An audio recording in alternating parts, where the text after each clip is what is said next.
Let's embark on the Ark Republic to hear current news that's published. More than gossip and chatter, covering current affairs that matter. We talk issues. Greetings. What's up? It's elections night, y'all, and we have a lot to cover. We are with our second guest. We had Sebastian Prats. We talked to him from the NYC. Now we're going to the West Side to Dame Crawford of Wild Bunch Radio in Los Angeles. How you doing, Dame? I'm doing well. I'm sitting here in LA watching these results roll in, trying not to get too nervous. Oh, yeah. Well, let's first talk about what's the energy, what's the vibe out there? You know, I went to my election spot today. I went to vote. It was actually my elementary school. Oh, that's Um, cool. yeah, it was my elementary school. So it was Century Park Elementary School. A lot of people out to vote, a lot of people at the polls. It was a lot of high energy, people really excited to be there to vote. I seen young dudes, older dudes, I seen older black women, older black men. Like really in the little time I was there was like I seen a bunch of demographics, some Latinos, some Asians even in the hood in Inglewood. So I thought that was, exciting to see. And I don't know if they have it out there where you are, but they had this thing where like if you don't want to wait in line, you could basically vote on your phone. And then you get up to the ballot box and you put the QR code to the ballot box and it just scans out everybody that you voted for, prints out your ballot, shows you like, is this your ballot? This is who you want to vote for? You say yes, boom, it goes in and you out of there. Yeah, no. Well, I had to fill out a provisional ballot. I'm still relatively traumatized at my polling precinct in Philly because Okay. it's illy up in there. But that sounds Right. very interesting. I guess that is, California because it's the high tech heavy area. I guess that's the thing of the future. I'm Yeah. glad you saw a lot of energy. It sounds like some people heard the call. What is that word? Whistle down the street till your homie like a bird, bust a U-turn back and get served. Yes. Yeah, so I'm glad people heard the call. I'm glad the energy is high. Is there any key or important legislation that's on the ballot that you want to talk about? Well, there's a couple of measures. There's the homelessness service and affordable housing ordinance. That's, trying to get more housing for people. I hope that's county measure A. I hope that goes through. They had the county measure G where they were trying to basically do a charter amendment to stop certain people to be able to like basically trying to get some lobbyists out of the Los Angeles politics, Mm, right? So we'll see if that passes. I don't know. They put a lot of money behind trying to stop that one. mm. And that measure is basically almost for one dude. There's a guy out here. I wish I remembered his name. There's a guy out here who has like an AIDS foundation, and his A foundation makes a ton of money, but he uses his A foundation to fund a bunch of political stuff. I think So I know what you're talking about, but I'm listening. so they're trying to do this measure where if you say you're an AIDS foundation, you can only spend money on AIDS foundation research or AIDS related things. You can't use that for political gain or, for political stature and political movement. So that's what he's going on. Mm. So who's running that you like, or have you seen any like trends in the campaign trails that you were like, this is interesting? I haven't seen this either before or in a while. Well, like I was saying a little earlier, there were a lot of black women running for very local things. And I Mhm. think that's what we need. I mean, of course, your girl, Maxine Waters. I'm uh, telling you, I think she wants to go out blazing in that she position. ain't never Never. letting it go. Never, never, never, never. She ain't never letting it go. And I've been saying for years, I think it's about time for her to start like putting somebody up for power, putting somebody up who could take over that power. You know what I mean? Like putting somebody in the position to be like, this is the person that's going to be my heir apparent. You Mhm. know what I mean? But some of the state assembly members, like I know this dude Isaac G. Bryan. I played at one of his my band played at um one of his election benefits Mhm. last time he was running and he won. So he's running again. He's done some pretty decent stuff from the community. He's from the neighborhood. Mhm. He knows a lot of the people that we know. I had a really good conversation with him. Mike Gibson is running again. That's another well-known name who I feel like does a lot of stuff, in the community. Mhm. Mhm. Um, But I'm trying to get to these other races. There was a young lady named Dion Falk. Okay. Dion Falk, she's running, and she's been putting on a heck of a campaign. And I hope she wins. She's running for Inglewood City Council. Mm-hmm. So you have Diane Folk running for District 4 Inglewood City Council. She's really invested in the community. That's somebody that I hope could win, and I have been getting a ton of text messages from her. Or maybe, maybe not, as we know, it's a lot of Yeah, scammers. yeah, she got to hold the Kamala's phone book. Or Diddy's. But anyway, Oh wow! I'm messing with you. I'm messing. I know you are far away. Okay, anyway. Yeah. Man. So those are some of the races, and I know there's a couple of measures. There was a measure where they wanted to fix schools, but it was going to be a $10 billion bond. Mhm. And where it looks good, the interest on it for the city is so crazy. So it's a $10 billion bond, but you basically gonna pay 500 million a year for the next 35 years. Oh, wow. Yeah. So I was telling people, because people ask me, do you vote yes or no? I said, well, I think this one is up to you. If you decide you Mhm. think the fixes in the school should come out of the state budget, then you want to vote no. If you feel like you want to get some more money from this fund and this bond, then you vote yes. But Because that seems like taxes will increase with that. taxes will increase, but also it's one of those like kicking the can down the road, right? Like we probably won't feel it, but maybe our kids, If or they're we still probably living there. right, we'll feel it in like 20 to 25 years. You know Mm, what I mean? yeah. So so Okay. those are some of the things that I've been looking at and out here and have been important. But like I said, I drove by a bunch of different polling places today, and it looks like there's a lot of high energy, and there's been more people expressing that they're voting than I've seen in the past. You know what I mean? More people um on both sides, the black Trump supporters and the black Democrats. I feel like everybody's kind of out the closet, if you will, on their political leanings. Mhm. So it's going to be an interesting election, to say the least. I think tonight is going to get interesting before it's all said and done. Yeah, yeah. I know you're 3 hours behind, so you have some time. I think the polls are still open Yeah. where you are. They're closed over here. I thought that was really interesting. You talked about how there are more Black women running locally. So I would like to see where that goes. And as well, please correct me or enhance me in this statement. I always find LA politics and Black folk in LA politics very interesting, because even though statistically, or at least they say statistically, where we are is not a large number, but we often show up in the political space, which is cool. But at the same time, there's a lot of critique in terms of the elected officials. I am hoping that the women who are running, maybe it depends on who is backing them. I don't know if their establishment support behind them. You see exactly how they're going to take care of the community in the face of gentrification, especially in a place like Inglewood. Right. Right. Because it's here. Oh yeah. It's It's it's here. here.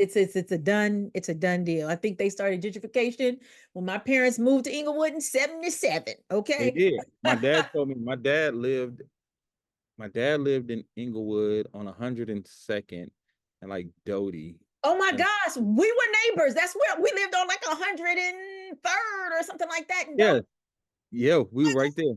That's crazy, right? So when we were kids, that my was dad, hood life right there. I oh, remember for real, yeah. that. My dad said they came over and asked him, like they were talking about the stadium that just got built. He said they was like talking about that land back then. Mm-hmm. Mm-hmm. Oh yeah, this is Talking a about that 30. land by the farm. Yeah, Yep. he You're said correct. that's crazy. He said they were talking about that back then. Oh yeah. So yeah, you're right. You're correct. This gentrification started a long time ago. I tell people all the time, if you start to see them high wooden gates where you can't see into the yard, gentrification has come to your hood. Exactly. And it's been, I it's call those the gentrification gates and fences. and the wheel has already rolled, and it might roll you over if you don't take a proactive measure, but it bees like that. So I wanted to know what important or interesting campaign races are you seeing that are going on? Well, And Well, I still think it's Maxine Waters. I think she's gonna win. It's hard to get interesting races out here Mm, because it's so Democrat leaning. It's almost like so many of the races are given before they start. So the politics of the races aren't as interesting really as the fights for the measures. Like I was telling you about that measure where I said they basically going after one guy. They spent a whole bunch of money to go after a measure to stop one guy because he giving these lobbyists the blues out here. So those are the things. It's that political strategy that's a little more interesting to watch. Is how like they make this housing for the homeless, how they make this proposition look like it's really something for the homeless, but when you read deep into it, they say, well, no, it's kind of helping out the developers, right? Like it's so mm, so so those are the interesting things when you look at our props, like our proposition 33, proposition 32, and proposition 36. So those are the things that I've been looking at out here because like I said, we pretty much know mhm, uh, we pretty much know who's going to win most of our races, mhm. but the propositions, like I said, is where it gets a little tricky. Right, right. It's the devil's in the details. When in Yeah, 2019, when Arc Republic did a nationwide collaborative project on gentrification, I covered LA. And it's interesting you said that and talked about how this one bill presents itself as helping, non-house, but really it's helping the developers. This harkens on in conversation I had with a formerly homeless gentleman who was explaining that, a lot of homeless people were being pushed out of downtown Los Angeles this is yeah, going on for decades at this point. And they were fast building all of these high rises and all of this housing that the average person living in that area who had a place just could not afford. So I think also this might even help kind of depending on how it goes support the development that's I know is being like fast tracked because the Olympics are around the corner.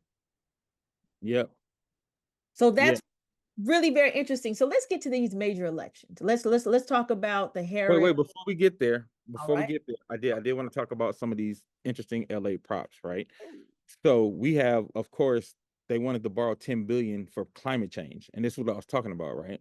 Mm, The bond will allow the state to do like drinking water, grounding programs, wildfire, stop the wildfires in the forest. So on his face, borrowing 10 million for climate change, you know, that looks good.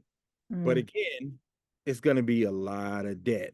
You mm, know, like you're gonna have to pay like 300 million for a very long time. mm. You know what I'm saying? And then they have well, we do have a good prop out here though. Proposition 6, where they're trying to stop the forced labor in state prisons, which is going back to the 13th Amendment, right? Right. They trying to fix it in California for us. So that's something that's interesting to watch, and I hope that passes. And It again, like I sets a said, trend throughout the states. Yeah. exactly. So we need that to pass so we can start getting that forced labor out because we know so many of those people use um incarceration as slavery. So that's why black folks are always beholden to that. You know what I'm saying? Mm-hmm. Mm-hmm. Mm-hmm. And yeah, I love it when you call it big prop buzz. Oh yeah, I'm so hip hop right now. I don't know what this I is, like that. right? I like that. I like But yeah, no, I'm glad you're breaking down these propositions. I think it would be really dope if we could do something to talk about how do you read propositions. Like, that's a whole skill in understanding how to do that. But I wanted to um before we get into the major elections, actually, you breaking down these propositions, I wanted to talk about this new coalition that yes. Yes. that has been simmering in the back end. And so I think it would be apropos if we talk about it now. The Black Civic Power Coalition. Let's talk about it. What is it? So the Black Civic Power Coalition is going to be a think tank. It's going to be a place of civic leadership where we want to get the concerns, we want to get the thoughts and hopes of Black folks Black men specifically to start to see what they want and see what they need, and then get together and try to take those needs from each community and go into the neighborhoods and go into our civic leaders and our meetings and try to start getting things done in between elections where we're not thinking about just elections. So that's what it's about. Yeah, this is going to be really this is very needed. One of the things we were talking about a lot for months is how there really needs to be a shift in how we approach political engagement, particularly when it comes to how do we talk about political engagement with Black men in the community and uplift Black male voters or provide a space where they can have room in order to grow or build in a way that is reflective of who they are and not somebody telling them who they should be. So this is going to be very exciting about it. We'll talk about this more in the post-elections because I don't want it to get washed in all of the wahala that they're saying that is to come, which means chaos. So let's talk about these major elections. What do you think things will look like if a Harris win happens or if a Trump win happens? Well, I think if a Harris win happens, we're going to be in for probably a decent amount of actual legislation getting passed. You know, the one thing that people tend to forget or don't talk about enough, and I think this is with all the pundits, all of the surrogates, Trump did not really pass a lot of legislation as president. Mm, Trump did not pass major legislation as much as he claims he did this and he did that. If you go back, because we know Barack Obama, you know how every president has their like legacy bill, right? right. Like Barack Obama's legacy bill was the ACA, right? It was Affordable Care Act. Biden's his is probably going to be the Inflation Reduction Act. It's going to be the most money ever given to HBCUs. It's going to be there was one, oh, the infrastructure bill. He had one of the biggest infrastructure bills, you know, in the history of the United States. And his infrastructure bill was the first one that really is going to include fiber optics, internet, and you know, network things. So he has his legacy bill. If you go back, we don't have any big legislation to point at for Donald Trump. So I think it's going to be a lot of the same. It's going to be a lot of lip service, him making a lot of money on the side, having all the events at Mar-a-Lago, this, that, and the third. You know, it's going to be a lot of racism because this time he's going to be unleashed because at least he had adults in the room last time. He had Mike Pence. He Mhm. had the General Mattis. He had General Kelly. Like he had those generals around him, those people. He don't have any adults in the room anymore, and he purposely didn't put anybody who was what you would call a rhino Republican, you know what I'm saying, on his side. So he doesn't have that anymore. So it's going to be interesting to watch.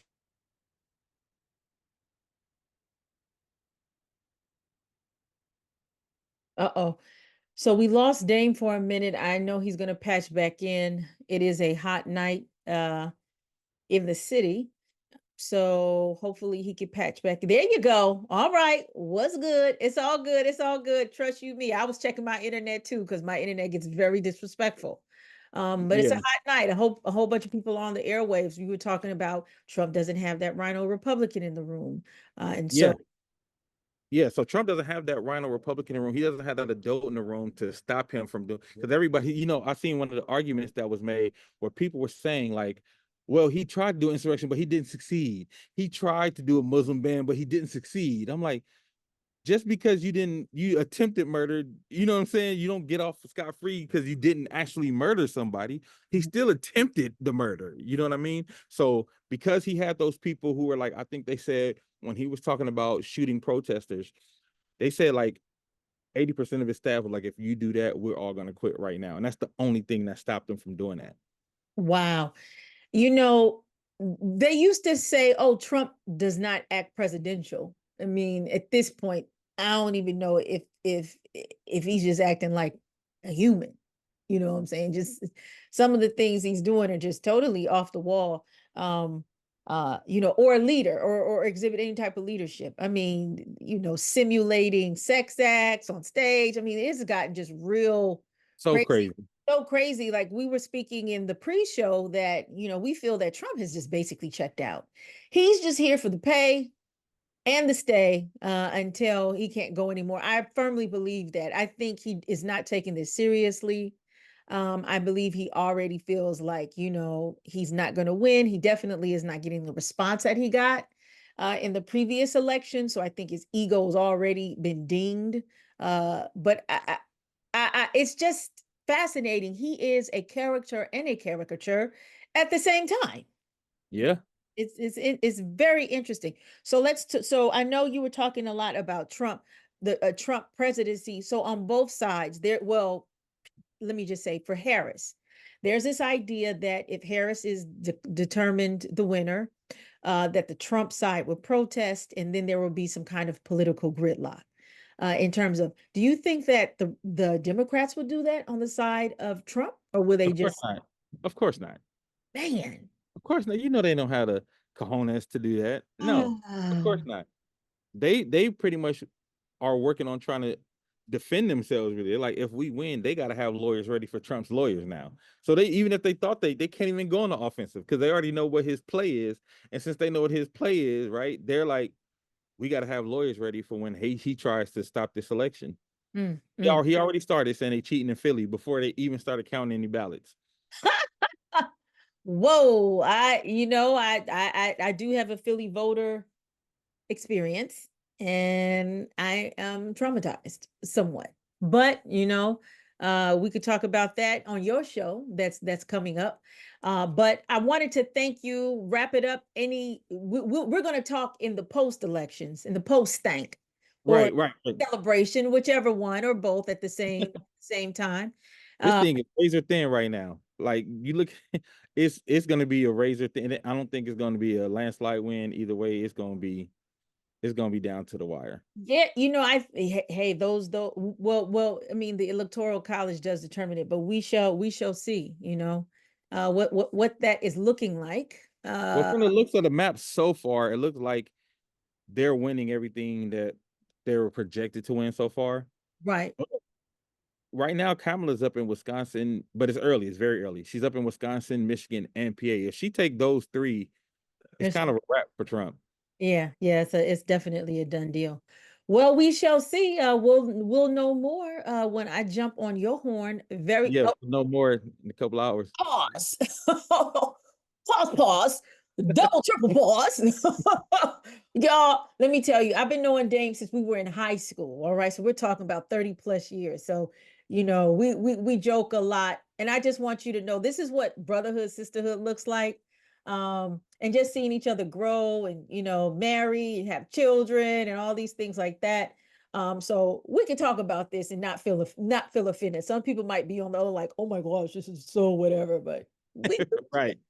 No, we peoples. we people, you know what I'm saying? So we're gonna get on your line. I cannot wait because I'm rarely on there. So I'm gonna cut up. I think I'm Yes. put on my West Side sweatshirt. Yeah, you get to get wild on Wild Thoughts. So okay. All right. I definitely will be ready for that. Thank you so much, Dame Crawford. You have any last words, comments you want to say to the audience? no, just hey, let's keep paying attention, see what's going on, and no matter who wins, we still got to keep pushing our line. That's what we got to remember. No matter who wins, as Black folks, we got to keep pushing our line. Period. All right. From a wise man, from your hands. I can't wait to hear your daddy's blues very soon. Talk to you later. All right.